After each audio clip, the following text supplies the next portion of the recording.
I'm just a believer that the more informed we are, the more decisions and better decisions we can make in our everyday life. So tell you a little bit about myself just real quick. Like I said, been with State Farm about 12 years, State Farm office over off Shallowford. I have 7 employees that work for me. We service all of Tennessee and all of Georgia. I'm married. I have 2 dogs. I have a 4-year-old daughter and a 1-week-old son. So if there's bags under my eyes, it's because I have a 1-week-old son. So we'll just kind of jump right in.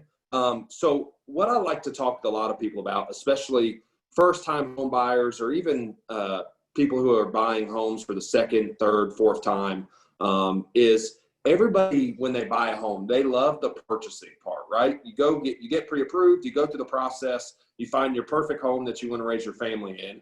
And then everybody just assumes once you have an accepted offer and everything's done, that's kind of where it stops, right? Obviously you've got a lot of other stuff, inspections and stuff. But when people normally come to my office, their realtor or mortgage broker has said, hey, you need to get homeowners insurance. So sometimes when they talk to me, it's the last thing that they do is, hey, by the way, they told me I need this. And by the way, my mortgage broker told me to get it as cheap as possible. And so what we try to educate our clients on is when it comes to home ownership, right? Everybody loves the idea of this big, beautiful, perfect home that you're buying. What nobody wants to think about is what happened on April the 12th of this year in East Brainerd, right? The tornado, it touched down a mile from my office. I had over 300 houses that were destroyed, clients of mine. So nobody wants to touch on that on the front end because they're in this euphoria phase of I'm buying a new house. So going through that process with the tornado, we learned a few things, both about coverages and the way claims are paid out. And that's kind of what I'm going to go over because what insurance is its simplest form is we want to make sure that if something happens to you and your family, that whether it's State Farm, another insurance company, that we can get you back to where you were before the occurrence happened. So whether it's a tornado, whether it's a fire, whether it's an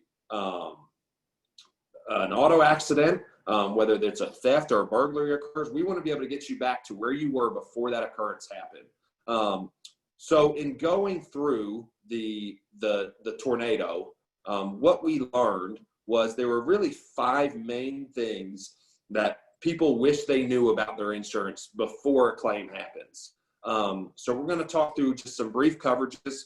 We're going to talk about the way that claims are paid out, which is a big part of what we do. And then we're also going to talk about kind of inside of how the claims paid out, also how they come up with those dollar amounts, just because we found some things in that claim. So when you're looking for homeowners insurance, right, you find this big, beautiful home. Let's say you're buying the home for, let's just say for round numbers, it's $150,000, right? What most people would think is, well, I have to insure this home for $150,000 because that's what I paid for it. Well, in reality, when you buy a home, you're not only buying the actual structure of the house, you're buying the land that it sits on, you're buying the neighborhood that it's in, you're buying the schools that you get to go to, which all that adds value to a home. And so when we talk about replacing, your insurance agent, insurance company, whoever it is, should be running what's called an estimated replacement cost tool. Now, what we were finding with the tornado and with going through claims in the past is everybody loves to just narrow in on that purchase price. Hey, I'm buying it for $150,000. I got to insure it for $150,000. What we found though is when people were coming to us after the tornado, after they had gone through the claim with another insurance company, they said, hey, they had my home insured for $150,000, but when the contractor came out to estimate it, they said that it was going to cost $180,000. And on top of my deductible, I'm left paying out $30,000. So something that you definitely want to make sure you do is have whatever insurance company, obviously I'm a little biased, but whatever company you use, have them run what's called an estimated replacement cost tool. It's something that every insurance company has the ability to do. And it takes them 5 minutes. And what that does is it's going to actually calculate how much construction costs to rebuild your exact home. And that's going to save you on the back end, right? Because while everybody loves saving money, what we're finding is that saving money is great, but not if it diminishes what you get, right? So a home is the biggest purchase you're ever going to make in most people's lives. And if you aren't willing to spend a little extra money to make sure you're properly insured, number one, if it's me, I would have trouble sleeping at night knowing like, man, I hope nothing happens. We try to give our clients the satisfaction of knowing that if something happens, that we're going to be there for them. So definitely have them run an estimated replacement cost tool. Again, it's just calculating the construction costs. Also want to make sure you have something on your homeowner's policy called personal liability. And what that personal liability is it protects you in the case that somebody comes onto your property and they get injured. So again, home, biggest purchase most people ever make. What you don't want to happen is in this society that we're in where people will basically litigate or sue for anything. You want to make sure that you are protected if somebody comes onto your property and trips and falls, right? We've all read the story about the burglar who breaks into the house and he's breaking in, but he injures himself while he's entering, and then he tries to sue the homeowner because he injured himself. Those things are out there, and while they're frivolous at best, you want to make sure that you have some protection. So most homeowners come with $100,000 of personal liability. That's protecting you against those things. I always recommend my customers to look at, or whatever company you're going to, ask them how much it'll be to go to $300,000. Ask them how much it'll be to go to $500,000. With most insurance companies, it's less than $10 a year to do that. And when we have customers that go through these lawsuits, I've got somebody right now, there's a window company that came on to their property. They got injured, even though it was part of whatever. They're trying to do some things with my customer legally. We did $500,000 liability on them, and the lawsuit's coming back at about $400,000, and it cost them an extra $38 for the year to go from $100,000 to $500,000. That customer's constantly telling me that's the best $38 I've ever spent. So definitely talk to whatever insurance agent, give my office a call, whatever. Make sure that we've got the correct liability, because you want to be able to sleep well at night and know, hey, even if it's something that's not really on purpose, you mop your floors, your friend comes over, she slips and falls and breaks her leg. That's not something you did intentional, but she probably has medical bills and some things that technically you could be liable for.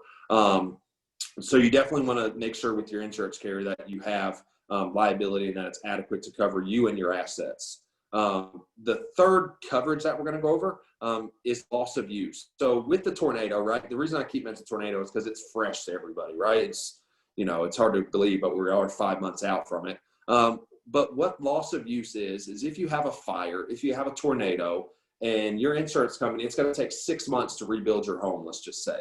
Your loss of use coverage is what allows you to stay in an apartment, a hotel, whatever, while your insurance company's rebuilding. Now, with the loss of use, what you want to pay attention to is the amount, because this is one of the areas where we see some companies trying to save some dollars. And so they might say, hey, we'll give you $1,000 a month to your loss of use. Well, you could probably find a place to live for $1,000 a month, but there's other things included in loss of use. So for example, loss of use also covers if you have to store your stuff, right? If you don't normally have a storage facility and then you need a storage facility, that's technically due to a loss of use of your home. So there's a lot of different things that you just need to talk through your insurance carrier. And that's why obviously I'm biased. It's key to have a local insurance carrier. Again, Jonathan Hubler of Statefarm, recommend time and time again. But I recommend really any local insurance agent, because you need to be able to, whether it's on a Zoom call, virtually, telephone, you need to sit down with somebody and talk through these things. Because at the end of the day, when you have a claim, I promise you, you're not going to be concerned that you save $20 a month. If you have somebody that you trust, that you believe in, that has a team that's there for you. So you definitely want to make sure on that loss of use that you have the necessary coverage that you need to live for 6, 8, sometimes I got customers, we're not even halfway through their construction on the tornado homes and we're 5 months in. So it could take 10 months to rebuild their home. So that's kind of on the coverages. So now we're going to touch on how a claim is paid out. So really there's two main ways that a claim is paid out. You have actual cash value and you have replacement cost. So think of actual cash value as a yard sale. Actual cash value is, what is this item worth? So like, for example, I have a TV in the next room that I bought like 4 years ago, right? I probably paid $600 for it 4 years ago. Actual cash value is what is it worth now? A 4-year-old used TV is probably worth $100. That's actual cash value. Replacement cost, how much does it cost me to go to the store that I bought that TV from and replace that item? So this is a huge area that we see with some insurance companies. You could cut the cost of homeowners insurance in half, sometimes even in 2/3. Because think about it, the insurance companies, they're not really on the hook for much. You know, if you've got all this furniture in your house, do you want the stuff replaced or do you want what it's worth? And so that's one area that I try to tell people, do not skimp on that coverage. They not only do it on the content, some companies, they also do it on the dwelling. So for example, we had a guy, I won't tell you the insurance company, after the tornado, he came to my office to get a quote. And we asked him what has him shopping, and he goes, well, I was with XYZ insurance, we'll just say that. And I had the tornado claim and it ripped my roof off. Well, XYZ insurance company estimated it would cost $30,000 to put a new roof. It was a pretty big house to put a new roof on. XYZ insurance company gave him $6,000 because he had actual cash value. So they gave him his roof was 17 years old. So they gave him what a 17-year-old roof is worth. As opposed to if he had replacement costs, he would have gotten paid to replace that roof, obviously minus the deductible. And so to him, he might have saved $50 a month, $75. I don't know how much he saved by doing that coverage, or if the insurance agent even offered it to him. But I can guarantee you he doesn't care about that savings because he just had to pay out $24,000 out of his own pocket after paying for insurance for, I think he'd been in the home like 15 something years. So he's paid homeowners insurance and then he's got to pay out $24,000. So when he came to my office, we made sure that he had replacement costs. So that's kind of a big thing with the homeowners. And those 5 things are the 5 main things that I see with either first-time homebuyers, second-time homebuyers, or anybody who hasn't had a local insurance agent sit down with them. It's important to have employees too that are fully licensed. My team loves talking with people. So again, if it's not me, you choose whoever you want, but make sure whoever you choose that you trust them and that they can have a quality, right? Everything nowadays is about quick and easy, right? At my office, we want you to be confident when you lay your head down at night that if a tornado, if a fire, whatever happens, that you're confident that you're covered. And so those are kind of the things on the homeowners. We're going to go through some quick renter stuff. And some quick auto. Before we go to that, since we're going to change topics a little bit, does anybody have any questions? You can unmute, you can type it in the chat if you've got some questions. I have a question. This might sound like a silly question, but I always wondered this. Okay, so you mentioned you had 2 dogs. Are dogs covered under homeowners insurance for if they damage? That's not a stupid question. Yeah, no, that's a great question. That's a really good question, and it's a hot topic with if you're a dog owner. You've probably heard I have 2 dogs out back. They bark like crazy. That's a huge thing for me. I have a big dog. I have a lab husky that he's 100 pounds, and if somebody looks at him, he looks mean, but he's very sweet. But the answer to your question is it depends on the insurance company. That's a question you should ask. So you can do a simple Google search. Again, I'm not here to bash companies, but you can do a simple Google search and say, what insurance companies have breed restrictions? So I can say with 100% confidence that at State Farm, we have no breed restrictions. So we will do pit bulls, Rottweilers, Labs, Chihuahuas, which are actually the most aggressive dog there is. There's more dog claims for bites from Chihuahuas than any dog breed out there, which is crazy because they try to paint pit bulls and other as the violent breed. It's actually Chihuahuas. And so, yes, if I've had this happen, I had a lady, her dog was out front and there was another lady walking down the sidewalk. The dog ran out to the lady. The dog didn't even bite the lady. The dog caused, and it was an elderly lady, caused the lady to trip and fall, and she actually broke her femur because she fell off the curb. And our homeowner's liability coverage paid out those damages to that customer because the homeowner's dog was the one that caused the damage. And we pay that coverage out the same way on the renters. So if you're renting and you have a dog, and we're going to get in the renter's insurance here in just a second, but it's so insanely cheap. you're talking, again, I can't speak for other companies, but you're talking between $10 to $15 a month. To me, that's worth just protecting just the dog, right? If something happens. But yes, if your dog causes injury, bites somebody, causes somebody to trip, anything like that, again, check with your insurance carrier, ask those questions. But at State Farm, we have no breed restrictions. But a quick Google search, there are companies that have breed restrictions. So you definitely want to just check with them as far as if they have breed restrictions or not. We do a lot with like McCamey and some other places. And that's a huge part of what my office does. We're all dog people. We have some cat people too. But we do not restrict, but there are people who do. So you'll definitely want to check when you're getting a quote or wherever you go with that your specific dog is not restricted. If that makes sense. Okay, thank you. Yes, ma'am. Any other questions, or we'll kind of move right along?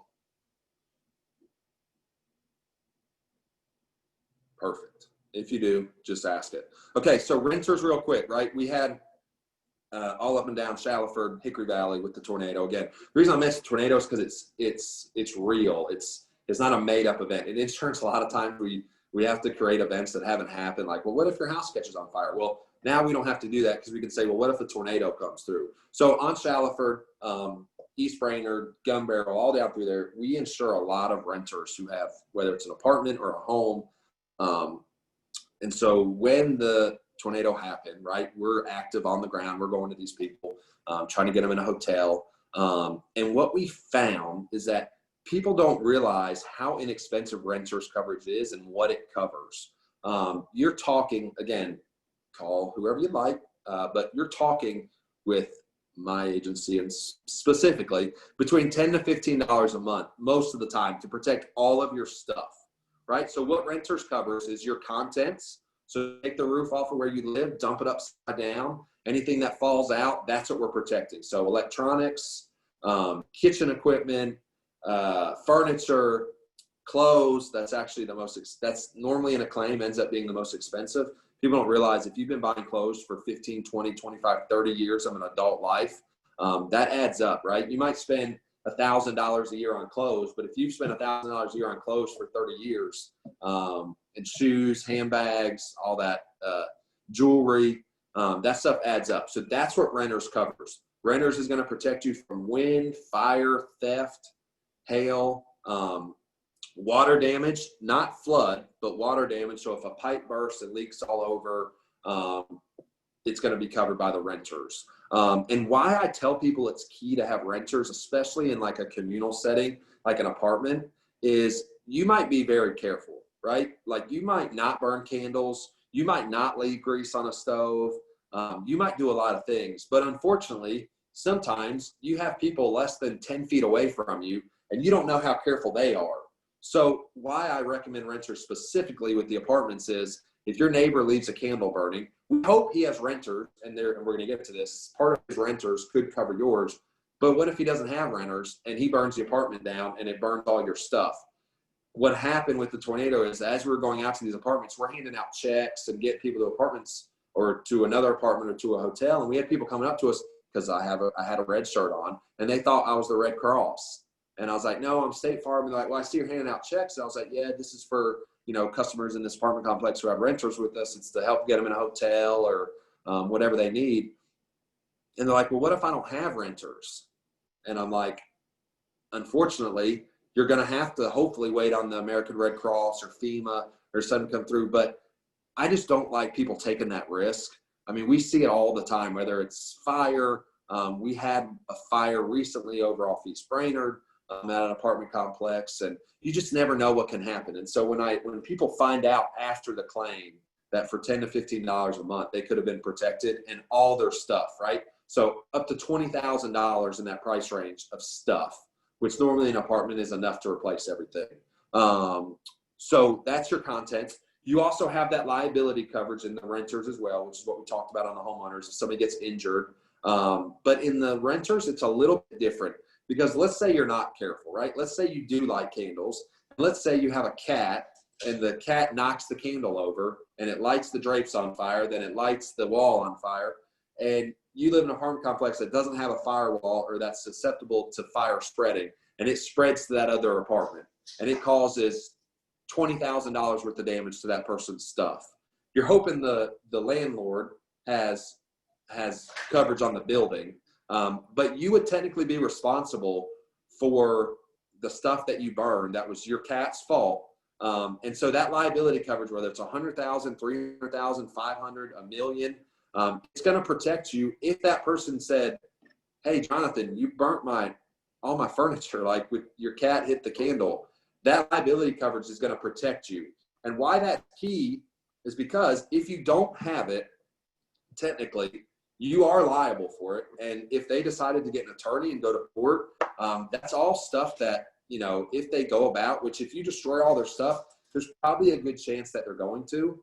So for $10 to $15 a month, you could keep that from happening. On the renters, you also have the loss of use coverage, which is what we talked about. If you were to fire, let's say, we have a lot in apartment complexes where people don't leave their water dripping. A pipe burst, it freezes. Not a lot in Chattanooga because it doesn't get too cold, but every once in a while you will. Especially in some of these older apartments or homes. If the pipe bursts and there's water everywhere and they got to come rip the floor out, that would be covered under loss of use. Even if it's just, for an extended stay hotel, 2 weeks or 3 weeks, that's all covered under your loss of use. Other thing real quick on renters, a lot of people have roommates. You definitely want to make sure that everybody that lives in the apartment or home is protected. Like I said, you're careful. They might not be. If they cause damage to your stuff, you want to at least make sure that you've got some recourse or something to go back on if they burn the house down, burn their room down. It depends on if it's a house or an apartment, but you definitely want to make sure that you're properly covered.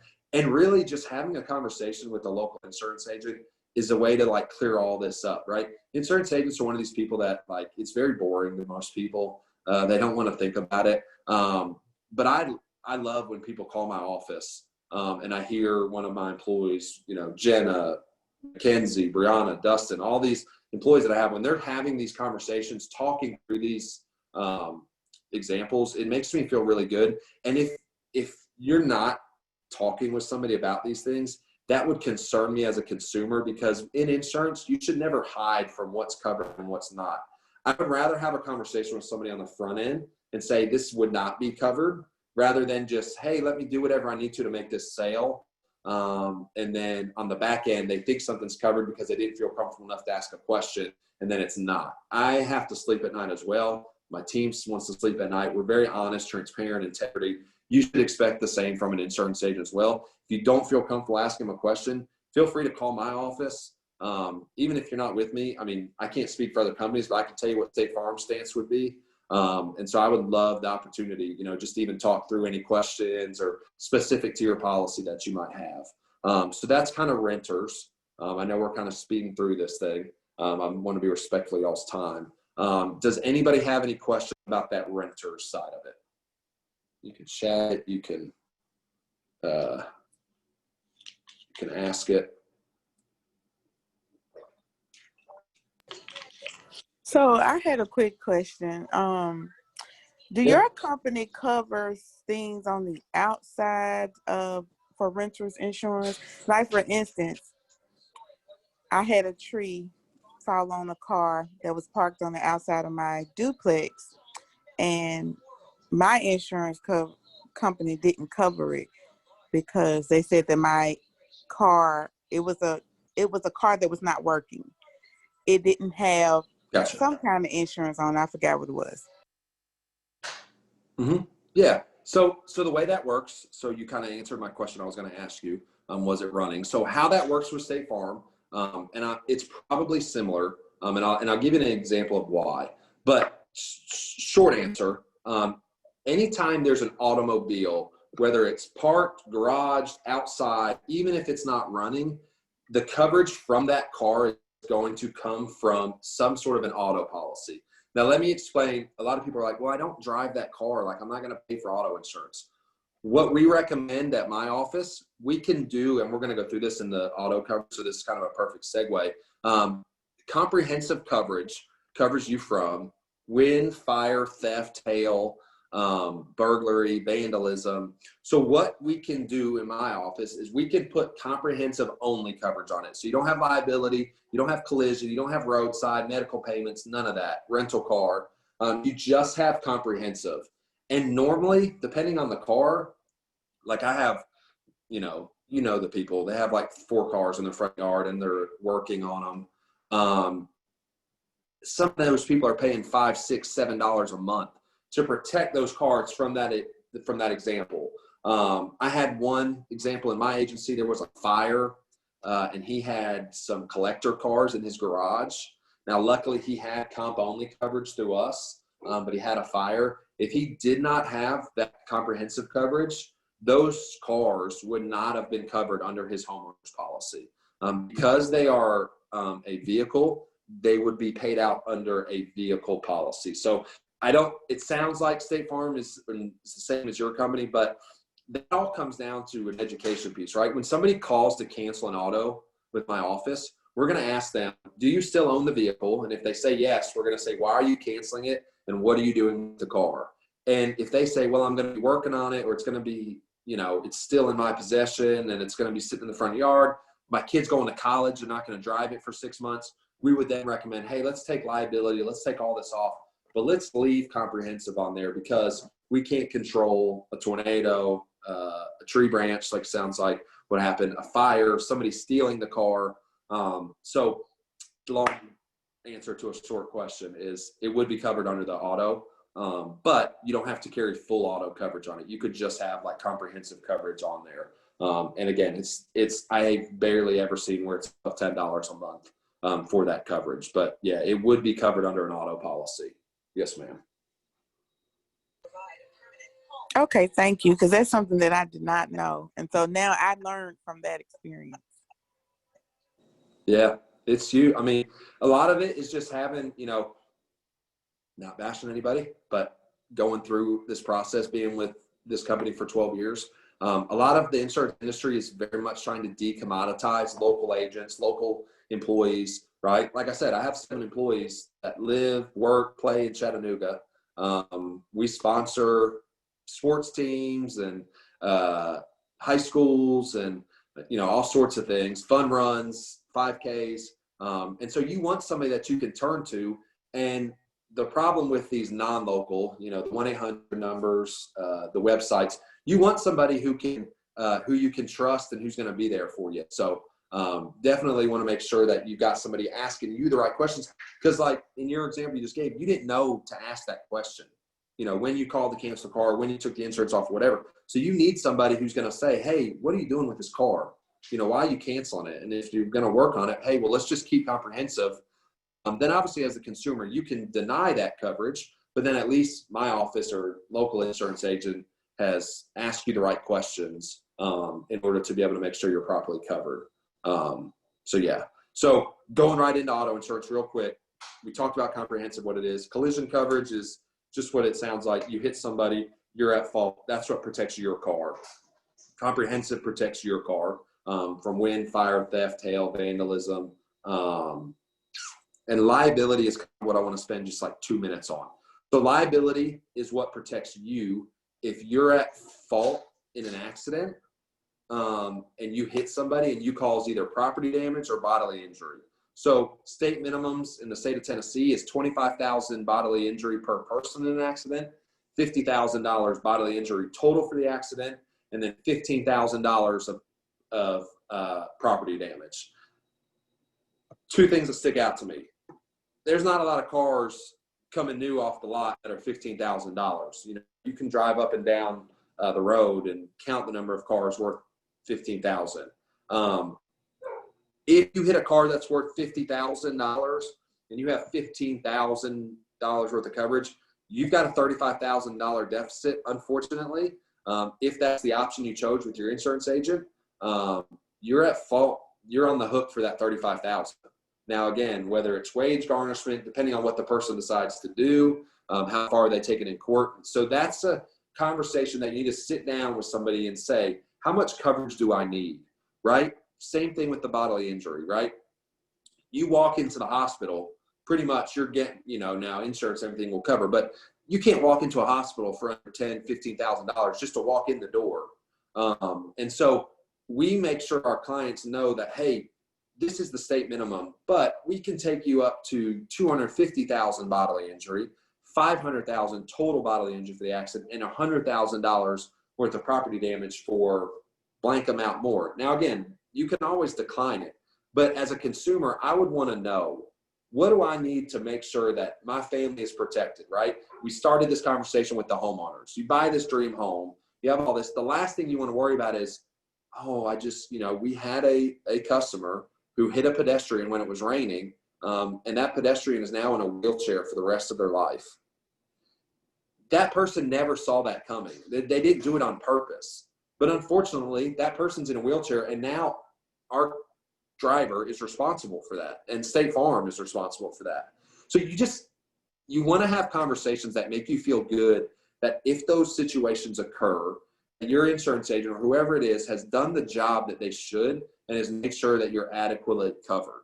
Some of that comes from what's called an umbrella policy. We don't really have time to get into that, but an umbrella policy basically goes over top of your homeowners or your renters and your auto, and it covers your liability. So if you burn your neighbor's apartment down, if somebody comes on your property and gets injured, or if you're in an accident, this umbrella, which normally starts at $1 million of coverage, protects that.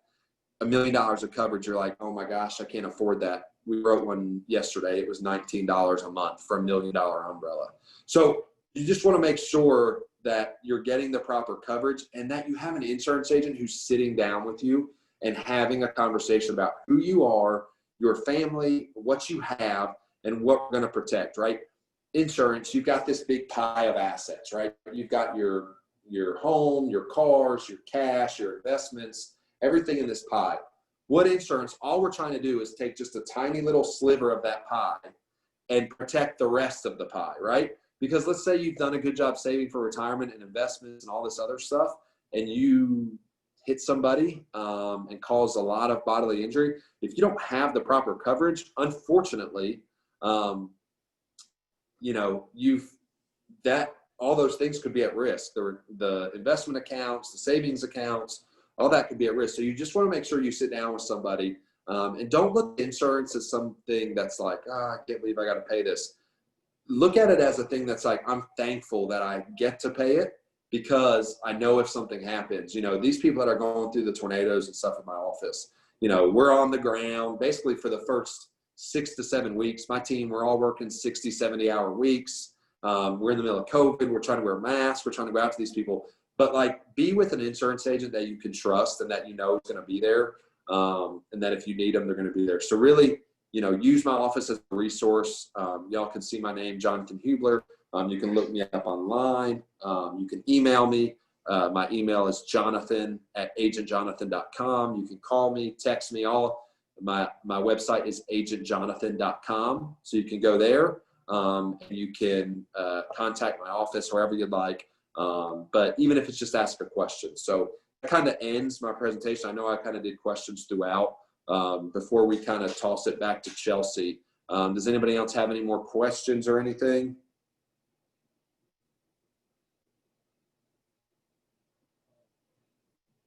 I'll take that as a compliment. So thank y'all for your time. I appreciate y'all. If there's anything I can do, me or my office, please let me know. But I'll toss it back to you, Chelsea. Okay. Thank you. That was awesome, Jonathan. That was very thorough, and you did it quickly, which is good on a Saturday. I know, I was trying to. That was great. All right, ladies that have hung around, I noticed some people started dropping off as you changed topics. For the couple ladies that are left, you've both been on these calls all during the week, so I know you know how this goes. So I'm going to go ahead and launch the poll. If you complete it, you'll be entered for the chance to win those AirPods. And then once the poll is complete, you can jump off and enjoy your Saturday. And Jonathan, you can hang around if you want to, or you can head out. It's up to you.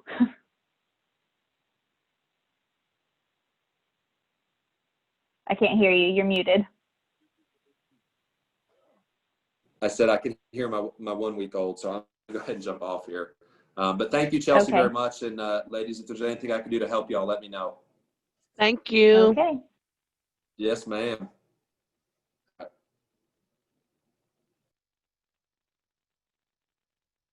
All right, ladies, it looks like you've both answered. Appreciate it.